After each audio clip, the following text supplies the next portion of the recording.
and it hits me, oh my gosh, this is that triangle. You know, there's explanation for everything that occurred in the Rendlesham Forest incident that doesn't involve aliens at all. It was completely silent. It comes right over our heads. He saw a classic flying saucer really standing in the clearing. He turned over to my father and held his hand, and he looked in his eyes and he said, "We're not alone." Welcome to Podcast UFO for our live show. We're live every Wednesday at 8 p.m. Eastern Standard Time on the Dark Matter Radio Network. Please remember to visit the website podcastufo.com for past episodes, blogs, and forums. During the show, feel free to participate live in our chat room. And don't forget to like us on our very active Facebook page. Hello, everyone. This is Martin Willis, your host, and I'm back in the snowy mountaintop in Maine. And we have a couple of guests tonight. First hour, we have someone who I met out in Phoenix. Her name is Lori Hines. She's an author. And she's going to be talking about the Native American culture and the Star People and some ancient times as well. I never really touched on this subject, so it should be interesting. And we have Stephen Bassett is going to be in hour 2. Before Lori, we have Alejandro Rojas coming right up from Open Minds Radio. He's going to be sharing the UFO conference information that we just had last week. It was really exciting, and we're going to be chatting back and forth about that. No UFO news. He hasn't even had time to take a look. Well, don't forget, we have new T-shirts on our website. And you know what I found out? They're not real popular, so I'm going to have new graphics done. And it must be that. I can't understand why else people aren't really buying them. Only supporters bought them out at the listeners bought them out in Phoenix, and no one else. So that kind of says that they're not all that good, and I apologize for that. I think they're good anyway. So speaking of that, I'm going to draw a name out of the $10 supporters for a free T-shirt that you probably won't like. So hang on just a minute. And here we have Gary Oliver, a $10 supporter who wins a T-shirt. I hope you like it, Gary. And I guess that's it for now. And we have Alejandro. How are you? I'm still tired. I bet you are. You did a beautiful job, and you're a hard worker, and it went off without a hitch when I was there. I don't know what happened. It must have fallen apart after I left, I'm sure. Luckily, it did not, although during the conference, I'm always stressed and thinking about, the next day, the next few speakers, making sure we've checked their PowerPoint, everything's working. Where are they? I need to get them. We need to check everything. What are their needs? And so it's so hectic, and you're just living kind of moment by moment, and then just popping on the stage and introducing or hosting a panel. So it's just like so stressful and running around and everything that it really saps you. So even though I took the last 2 days off, slept most of Monday, just kind of in bed, watching American Horror Story whenever I woke up. And so now it's like this is my first day back to the office, and I'm still just so tired, and my throat is still hurting. But you know what? Luckily, even after you left, even without your wonderful moral support, everything went very smoothly. Bob Lazar, luckily, actually did show up, and we were worried about that. Yeah. And that all went very smoothly. We were able to keep the public at bay and whisk him in and out, and everything went well. Yes. I want to talk a little bit about Lazar. Unfortunately, I missed it while I was out there. And, some of I got to tell the listening audience, the highlights when I was out there for me was the listeners that came up and talked to me. I had such a blast with all them. And speaking of listeners, I want to talk about Ryan Sprague.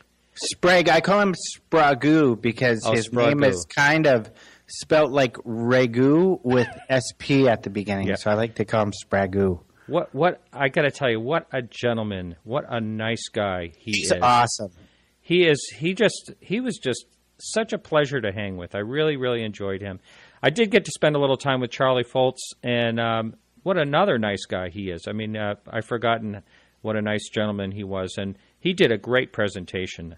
He did. His presentation was one of my favorites. I think that's a highlight because I think their case is so important and so great. In fact, luckily we were able to get some video interviews with Jim Weiner and Jack Weiner, the twin brothers who were with him. We integrated some of that into his talk, but I have these hour-long interviews where on my show I'm going to play those because Jack, who we never hear from, is such a really fun, interesting guy. They all are. They're just really salt of the earth, honest, regular guys. And so I'm so excited that we're going to make a video. We did more interviewing with Chuck Boltz. I want to really focus on this case because I want to bring it back and make it one of the primary abduction cases because it does rank up there with Betty Hill and Travis Walton. I think this is an amazing case. And so I'm going to continue to make a big deal out of it because it's just it's so mind-boggling. Well, you have my support on that, not just because I live here in Maine where it happened, but because I just really believe in it also.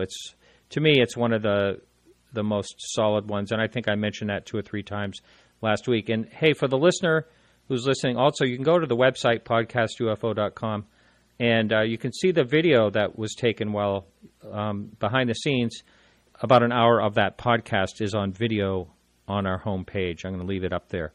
I want to talk about Bob Lazar. I miss Bob Lazar, but last I spoke during our podcast with Stan Friedman, he said that he was going to actually bring up a few things during the Q&A, and I just wondered, did that happen? No, and it's because the Q&A was only George and Bob, and that was the deal. The deal was we whisk in Bob. George gets all of the questions in written form from the people at the conference, and then he asks the questions. We actually didn't have too many submitted, but of those, several of them were from Stanton Friedman. I was so busy doing this and that, and especially during George's talk or getting ready for Bob Lazar. And then, I promised, and this was a kind of funny behind the scenes for people, I promised Bob, and it was a big deal and, lots of back and forth, to get him in quietly and get him out quietly, unmolested by or not having to interact with anybody with taking selfies or anything like that. I told him that's what we would do, and that if afterwards he decided, he felt good about it and wanted to do some interacting, he could do that if he wanted to, but he didn't feel like that. But it was behind the scenes. Luckily, it went really smoothly because we came up with this plan on how to sneak him back there and get him. The only people that I kind of had to strong arm and push out of the room and get out of there were speakers, because some of the speakers snuck back. And I won't say who. One in particular was really upset with me for screwing up his selfie, but I grabbed his phone and put it in his jacket and said, "Get out!" And he got really mad at me. I think he's over it. But one of the pictures made Facebook, by the way.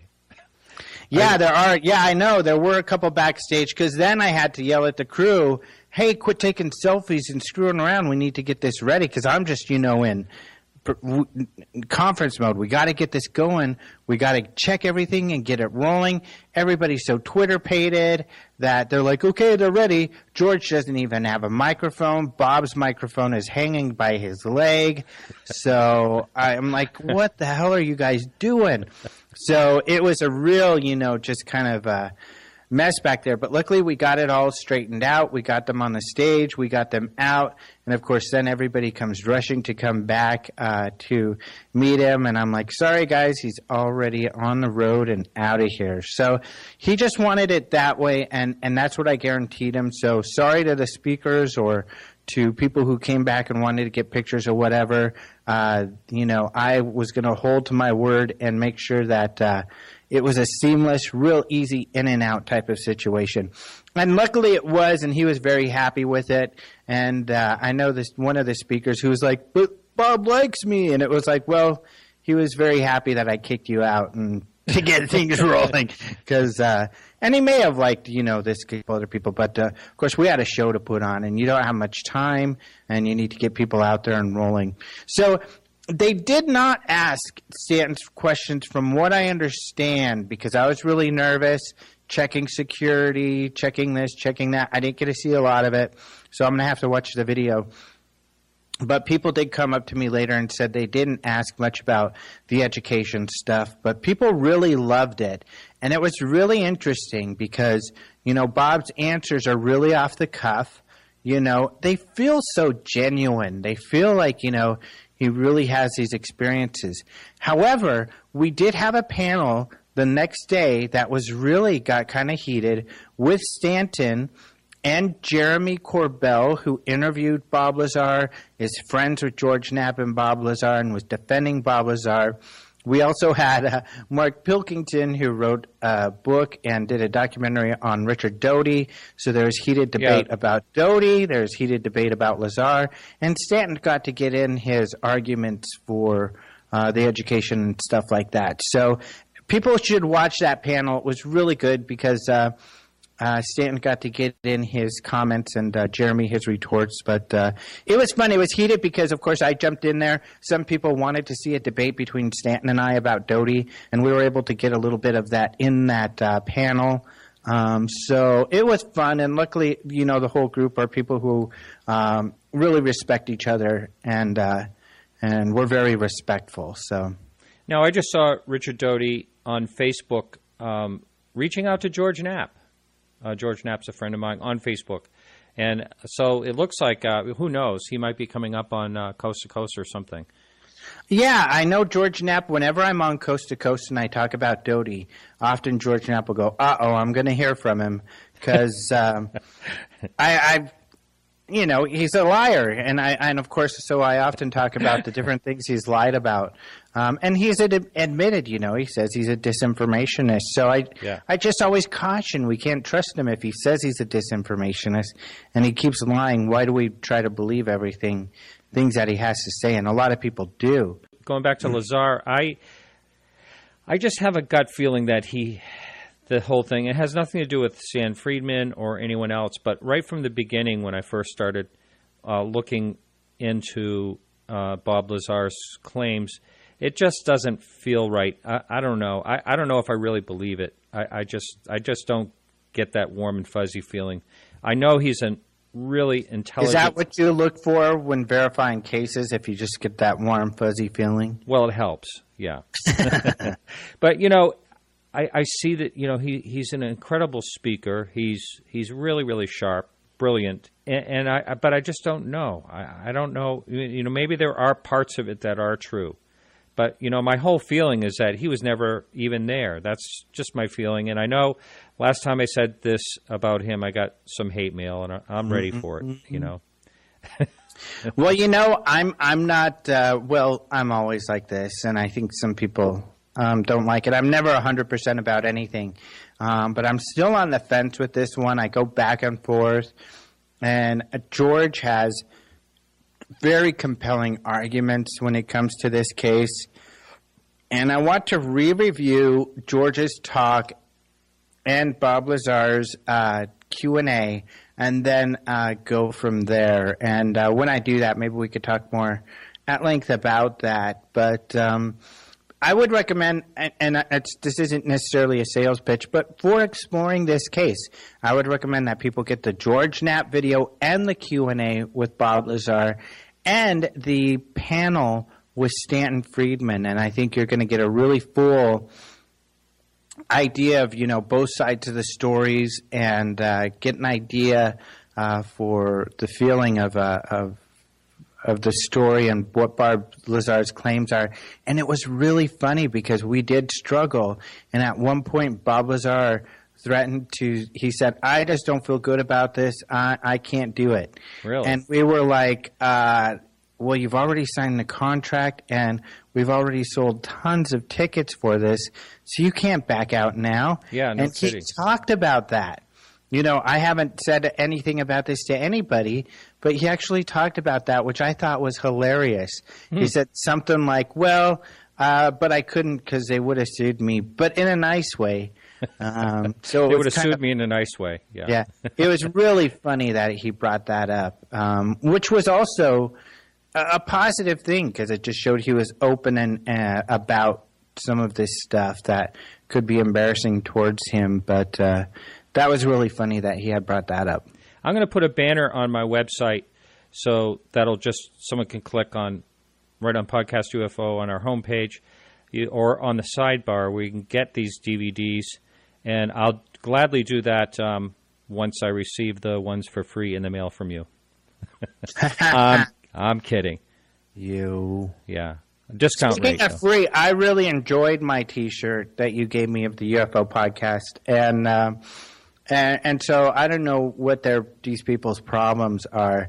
We sold out of T-shirts. Maybe it was just that you were there during the beginning of the conference and not towards the end where people spend their money a little more. But thank you very much for the T-shirts. I greatly enjoy it. Oh, that's great.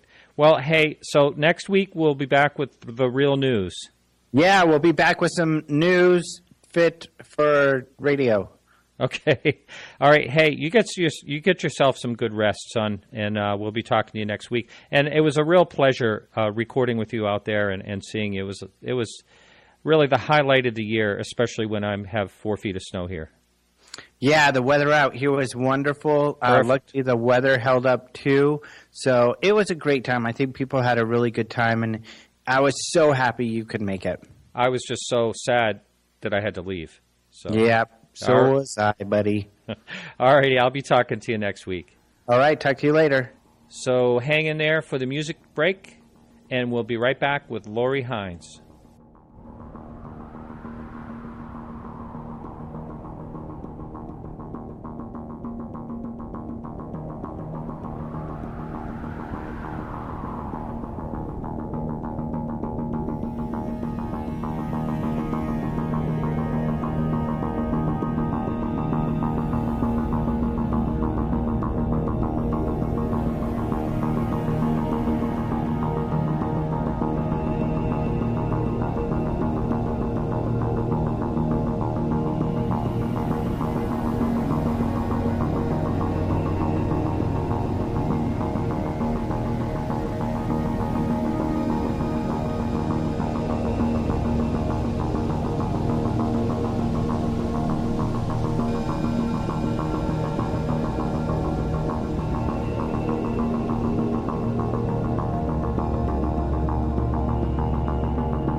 That music was by a fan of the show, Bruce Rainier. Thanks for that, Bruce. And welcome to the show, Lori. Thanks, Martin. Glad to be here. Yes, it was. We actually shared. Well, we didn't share a table. We were side by side on tables out in Phoenix, and it was a lot of fun sitting next to you. Well, yeah, it was an absolute blast. I met some of the most interesting people at that conference, and actually some pretty highly intelligent people too. Very well studied as far as conspiracy theories and UFOs and all that. And yeah, I had a blast getting to know you and some of the other vendors there too. Okay, just got a message from Keith. Wants you to get a little bit closer to the phone if you could. Okay, all right. Is that better? It seems better. Maybe it's the level. If you could talk a little bit louder. I know it's awful hard when I ask people to do something they never can remember for too long. But if you can, just okay. Try to be good and clear. And so we're going to be talking about a subject that I know your books that you wrote, they're basically fiction, aren't they? Yes, I have 3. It's a series called the Ancient Ones series, and they are fiction novels. They're paranormal murder mysteries, and they all take place here either in Arizona or the Southwest or the Four Corners. Mm-hmm. But I know you did a lot of research in the subject of say, Native Americans and the Star people and all that. And that's always one of the subjects that kind of fascinated me, that I've heard about. I know at the UFO Congress there was I think the first speaker there was a Native American. And it's always fascinating to hear, what their lore is that comes up through the generations, the storytelling, but what type of research did you end up doing for your books in regards to this? Well, for me, it was the only places that I feature in my novels are places that I've visited, such as Heavenweep National Monument and Canyon of the Ancients in the Four Corners.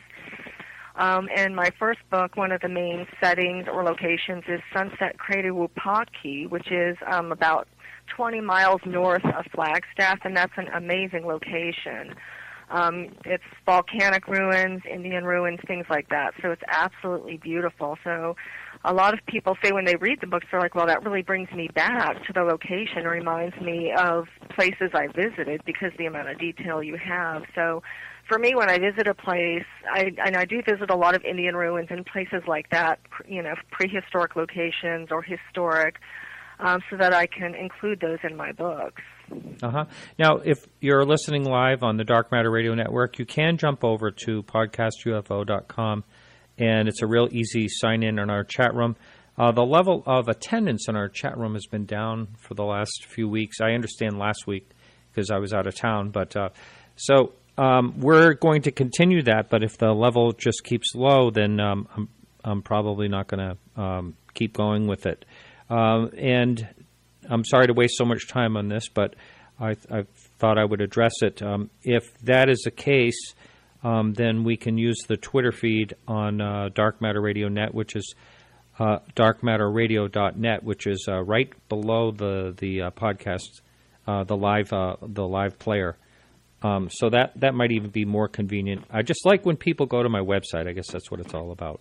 And by the way, since I'm talking about this, if you're go to our website, we do have a lot of blogs on there, going way back when Michael Loke used to write for us. Tons of information, pages and pages of great blogs. So if you're ever bored on a Sunday or something like that, go to our website, podcastufo.com, and check out all the blogs there. Sorry for that infomercial, Lori. That's okay. Yeah. So what got you started in the fascination with this whole situation?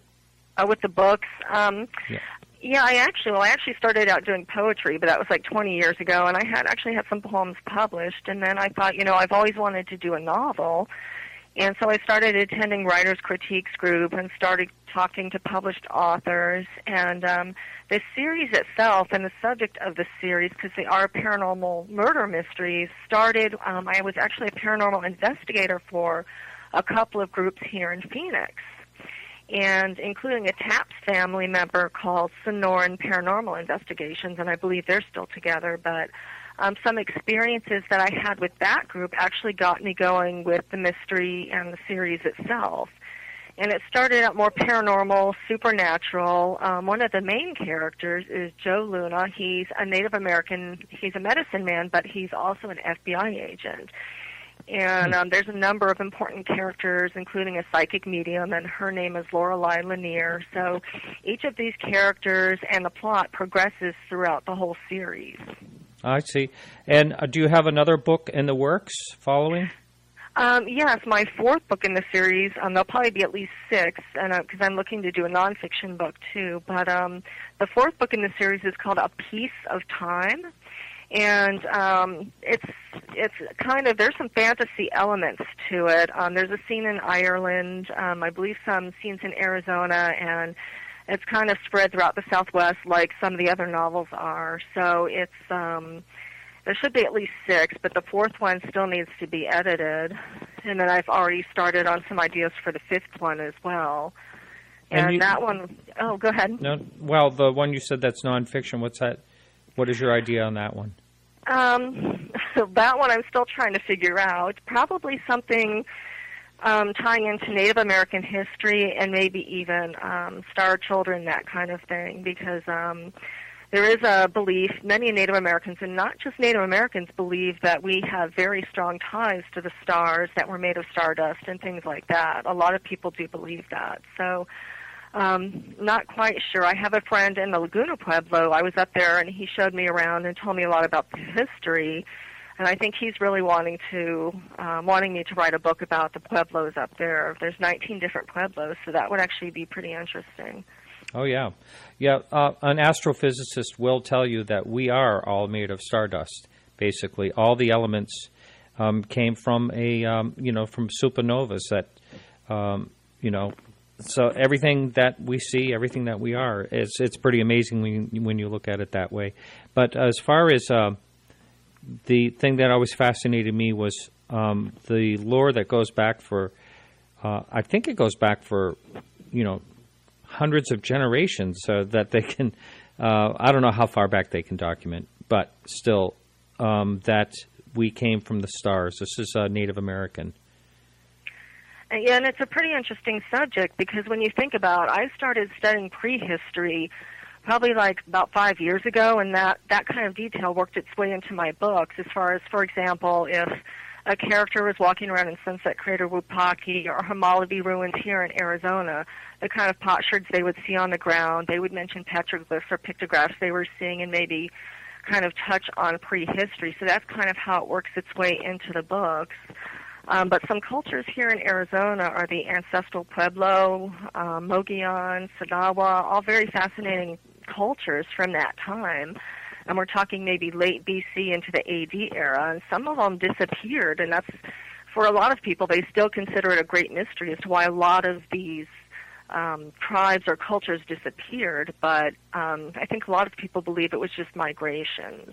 Yeah, a lot of it had to do with, a lot of the speculation on that has to do with drought, drought and growing seasons, and, some of these beautiful sort of societal cities that are, in ruins. They can't understand how so many people could have left there and just vanished. But a lot of times it will just be related to, say something like a drought. Exactly. In some cases it was. Archaeologists used to think that it was all drought, or a lot of archaeologists and surveyors and researchers were saying it was drought. And now these days, a lot of them are saying it depends on the site, it depends on the culture. In a lot of cases, it could have been political instability, and probably was, as you had other cultures and other tribes moving into the area. And as you mentioned, in a lot of cases, they had no choice but to move on. They had no resources, no water. They had to do those migrations. And I've talked to people at the UFO conference and other people who believe it's a huge mystery. I've talked to people who believe that, the Native Americans were returned to the stars where they came from. Spaceships literally came and took them. In Mesa Verde, there's a site. I didn't see it when I visited there, but I'm not sure it's off the main trail, but there's supposedly a huge round rock that's just big enough for a UFO to land on. And some people actually, and there was a Native American woman that took led a tour of people out to that site, and she mentioned that, it's big enough for a UFO to land on, so it actually landed, and then took them back up to the stars. And I actually met some people at the UFO conference that thought that would be the case. Well, I know Dr. Lynn Katai was there at the conference, and when I had her on the show, I don't know, a year and a half ago, she had done some research into the Native American cultures in regards to, UFOs and their stories that were passed down. And she said that somewhere in the desert around there, in the Phoenix area, there were like drawings on rocks, not in caves or something, that actually, like a triangle, like the Phoenix Lights. Have you ever heard of anything like that around there? Not as far as a triangle. I've come across in my research, there's a picture of two UFOs together, and there's actually a Navajo or a Diné myth behind it. And I kind of mention this briefly in my presentations sometimes, but there's a myth that one UFO came down, broke down, was on Earth, and then another just like it came down and rescued it. Now, there's a whole myth behind it. It's like 2 or 3 pages of mythology behind that, but that's, kind of the gist behind it.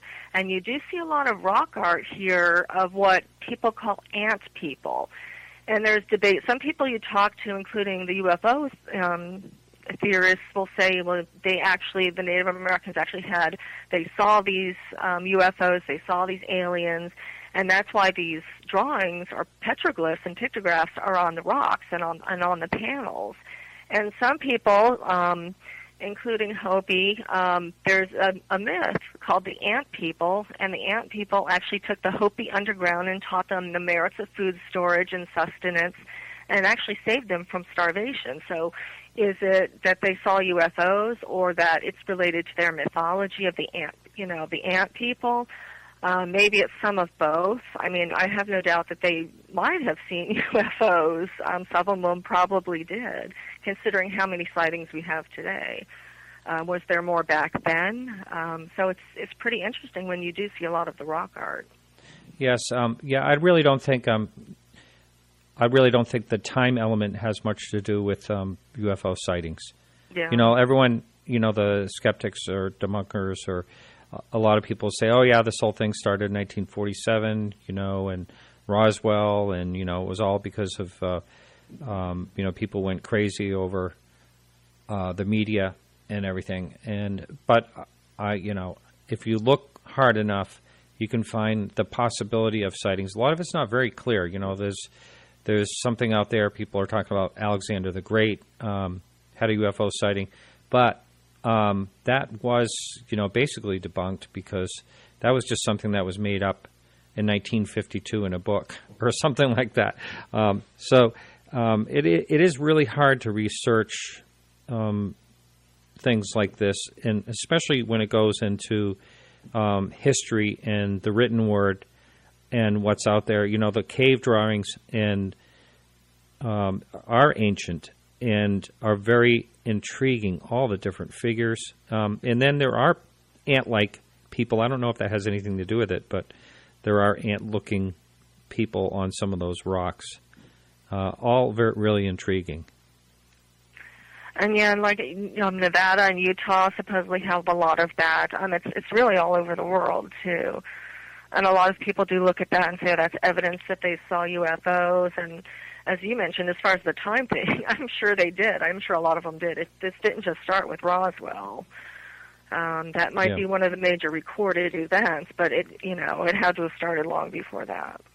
Yeah, I think there was someone at the conference, Cheryl Costa, that actually came up to me when we were sitting together and said, she wanted to be on the show. 200 years of UFOs in New York. I am interested in that. So I would like to have her on, and I was thinking about having two New York people on at the same time coming up in a show soon. But, I think the whole thing is, speculation, but still it's fascinating.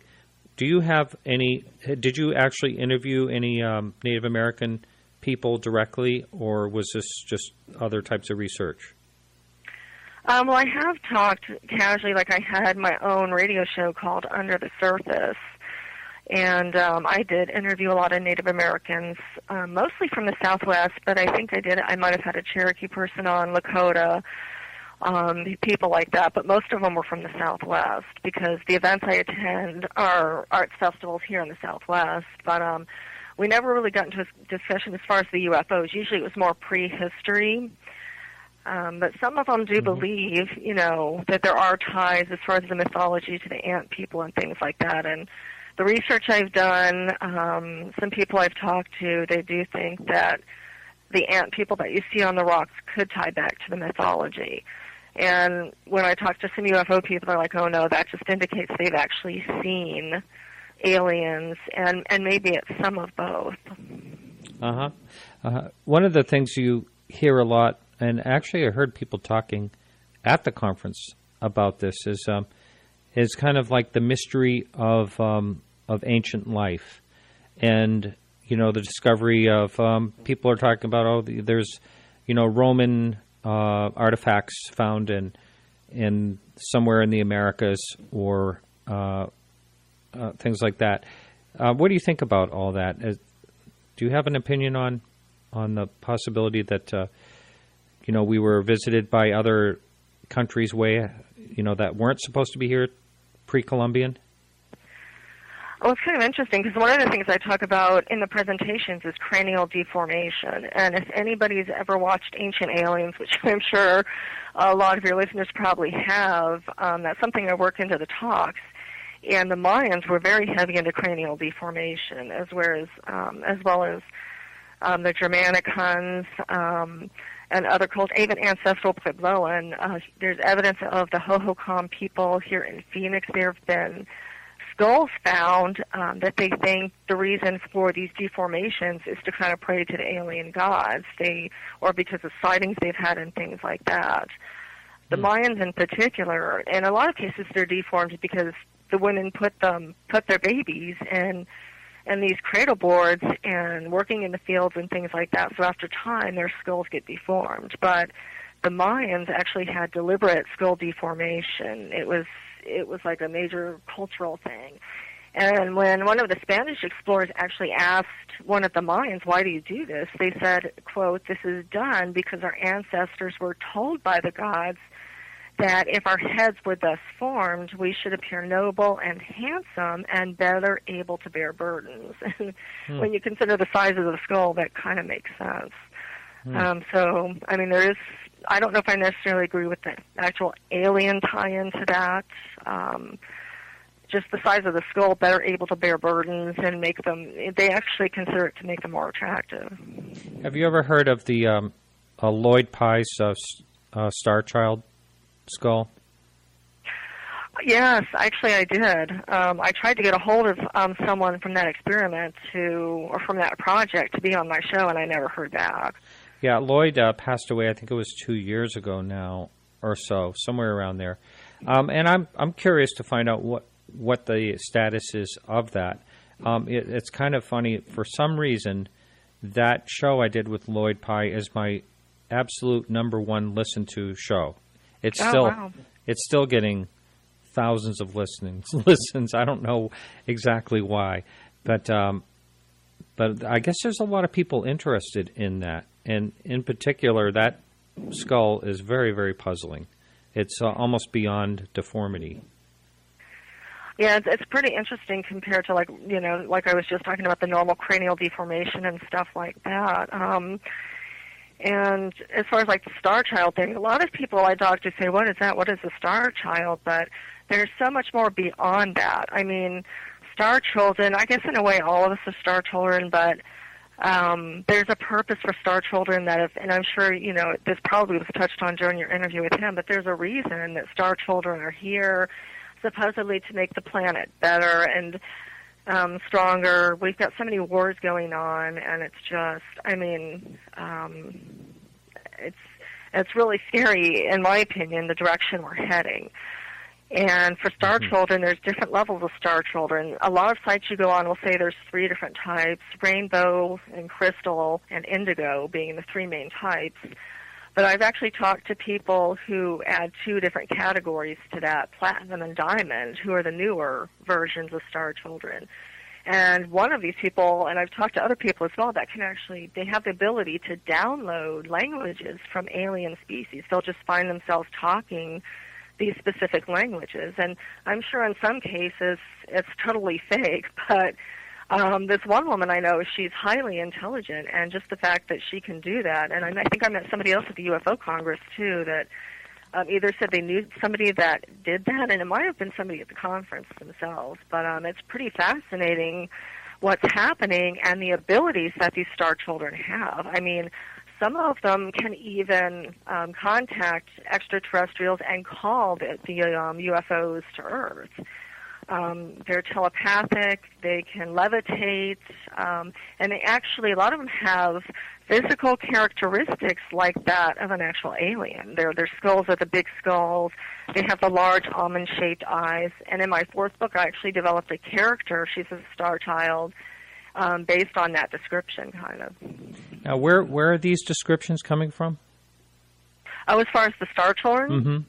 They supposedly, well, the physical characteristics, there's different sites I've looked on, and they all, kind of share the same characteristics, and they think because they are star children and they do have that ability, a lot of them are said to look just like that. And I've kind of seen pictures of some.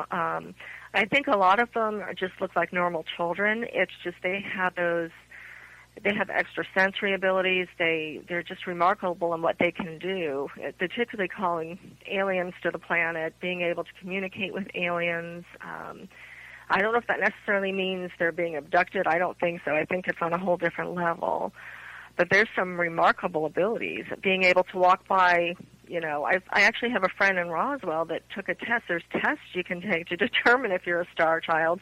I'm not necessarily, I wouldn't call that scientific evidence, but I've talked to people who say that they can walk by light bulbs and on the street lamps and things like that, and they'll explode. And that's supposed to be a main thing as well, a main characteristic. I've heard a lot of people say that. I always wanted to be able to do that. That would be kind of cool. Yeah. I've never been able to do that. One of the things, getting back to the Native American culture and the Hopi, I believe it's the Hopi, that have Kachina dolls. Yes. And what is the story behind the Kachina dolls? I've heard some people say it has something to do with, star people or something like that, but I don't even know what the background is on that. Well, I'm kind of still studying. A lot of the culture I've been studying is the Navajo and some Hopi, but the Kachinas are essentially gods, and they kind of pertain to the different mountains and some different areas here in Arizona, and they are considered, yes, to be from the stars, very, very spiritual beings, and they're tied into the daily lives of the Hopi. Uh-huh. And these some of these examples, being in the fine arts and antiques, I've handled pretty early Kachina dolls. They've been around for a long time. I don't know when the tradition started, but they're, some of them are absolutely beautiful. Yeah, and it's said, because the Navajo do have versions of Kachina dolls, but the Hopi are said to be the real authentic thing, and it's not like the Navajo. I mean, they make some remarkable-looking ones, too. But I believe with the Hopi, I think it starts with the children when they're babies. I think the Kachinas are kind of tied in with that, and with helping them develop, and it kind of ties into the children more so the little girls and the little babies that are born. Mm-hmm. So it kind of starts with that. But yeah, that goes back quite a ways. Now, does any of your research or any of this go into Mexico itself, or is it all basically in the States?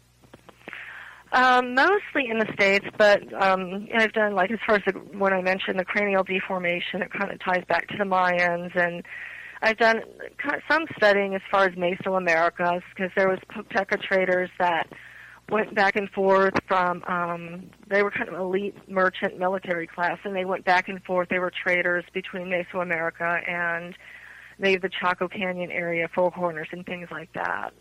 Mm-hmm. I was thinking of some of the tomb shaft figures that come out are really, really bizarre. Talk about alien looking. You never see too much about that, either on TV or anything, or Ancient Aliens. I don't know if I haven't watched a whole lot of that, but I've never really seen some of these pre-Columbian figures that are, there's also the, I'm trying to remember, that there's sort of Chinese looking, and there's a name for it. It just slips my mind right now. But there's these were dug up for 2,000 years old in these tomb shafts usually by farmers in the Mexican fields, would dig these figures up. But talk about looking like aliens. They should have more pictures of those out there. Do you understand what I'm talking about? These clay figures.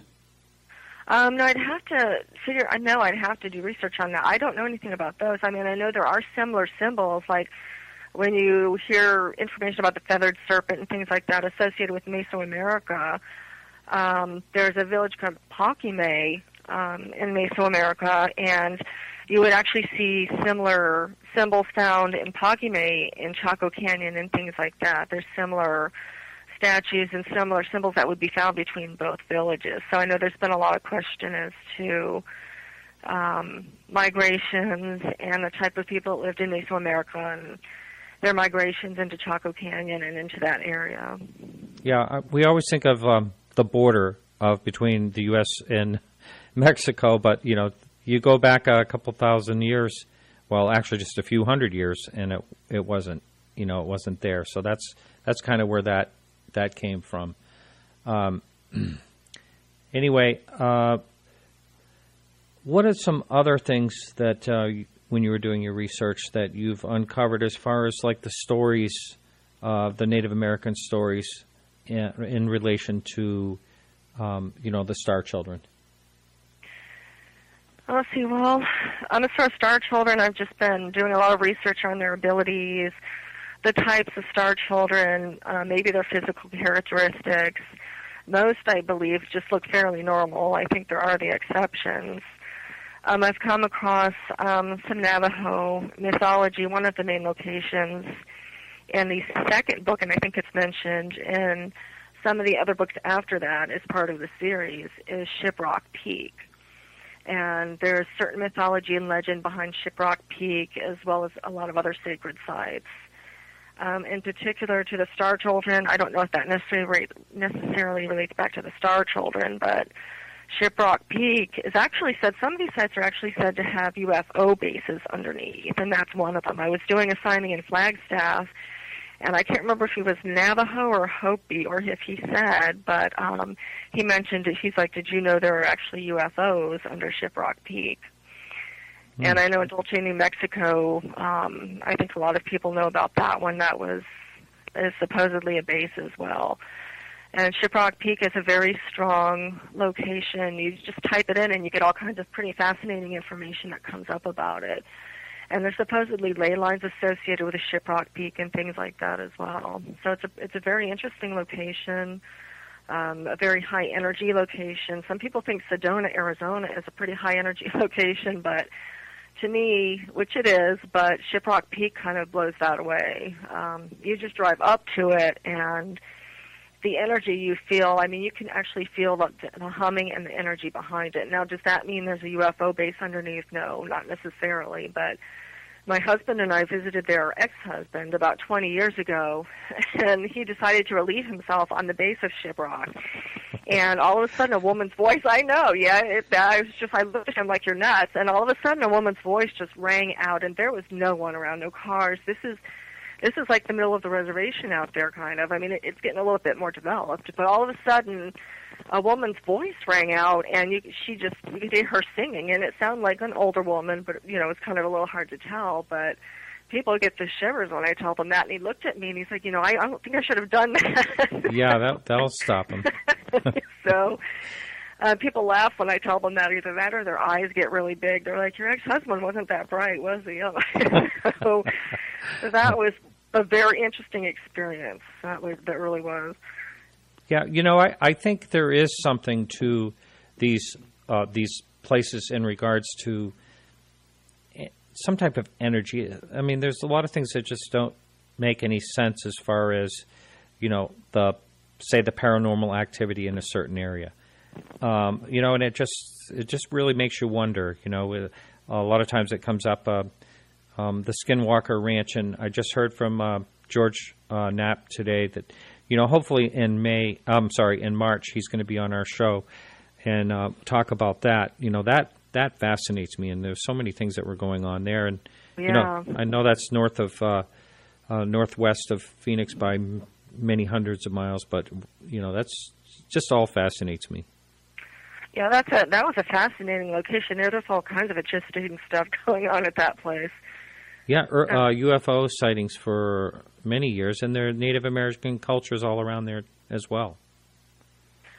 Yeah, and then there's all kinds of, I think cattle mutilations were involved in that, and, UFOs and skinwalkers, yeah. Yeah, and keep going.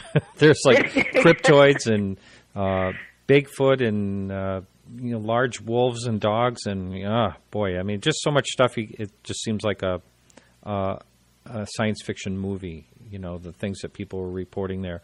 And, there were people that were taking some serious scientific study there after Bob Bigelow, bought the ranch, and, they really looked into things that were, really happening, but unexplainable still. And, of course, everyone wants to know about evidence.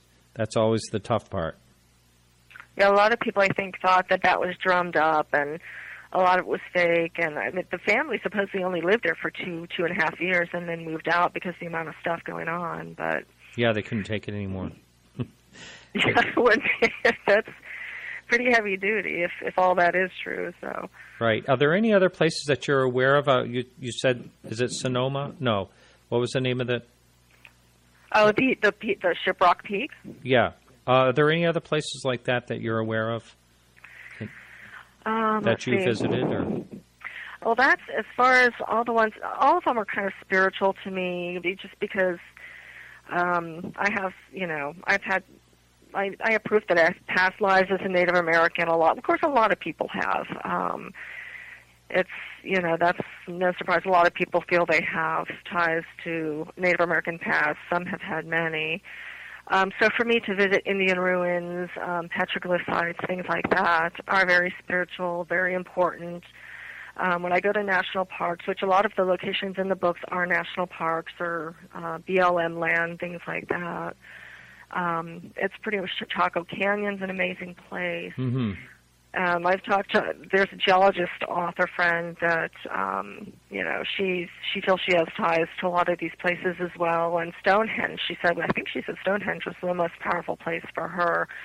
So I think for each person it's different. But for me, I make an effort to visit Indian ruins. And I prefer to visit more remote locations, like in the Four Corners on the border of Colorado and Utah was both Hub and Wheat National Monument and Canyon of the Ancients. So you it's interesting because you've got national park land that kind of crosses over with BLM land or the Bureau of Land Management. But there's some amazing, just hundreds and hundreds of sites, some of which are still undiscovered, and just amazing sites up there.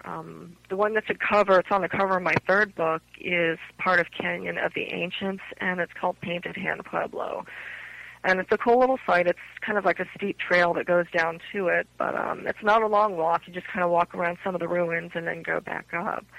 But that's just one of the many, many sites there that you can explore. You could spend years up there exploring. Wow. Well, I was, I don't know, in my 20s or so, I went to Four Corners, and there was something really, I felt like I had to get the heck out of there. I don't know. It was a really weird area. I don't know how else to explain the feeling I had. Probably nothing paranormal at all, but...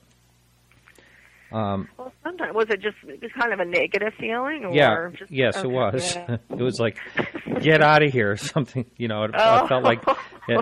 almost like there was some type of danger. So we have just a minute or so left. You do have a website, right?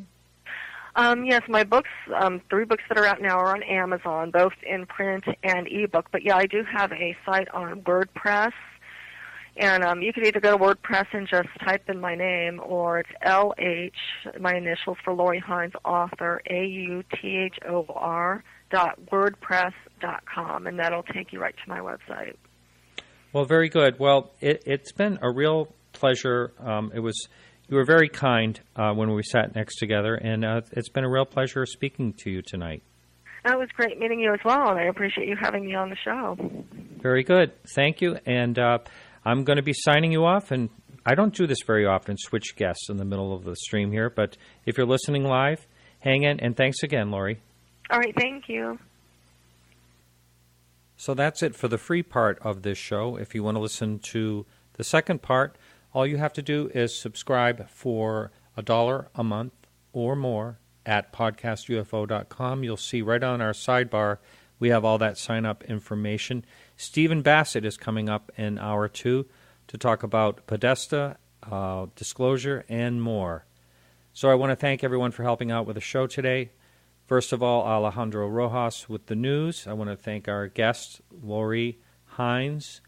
And I want to thank our music people, Carrie Lloyd Whitehouse and Bruce Renier, for supplying the music. Peggy Shunning for managing our Facebook page. Remember to like us on Facebook for all the latest UFO news. You can check us out next week live, the full show on the Dark Matter Radio Network, or and every Wednesday at 8 p.m. to 10 p.m. Eastern Standard Time. This is Martin Willis reminding you to keep your eyes to the sky.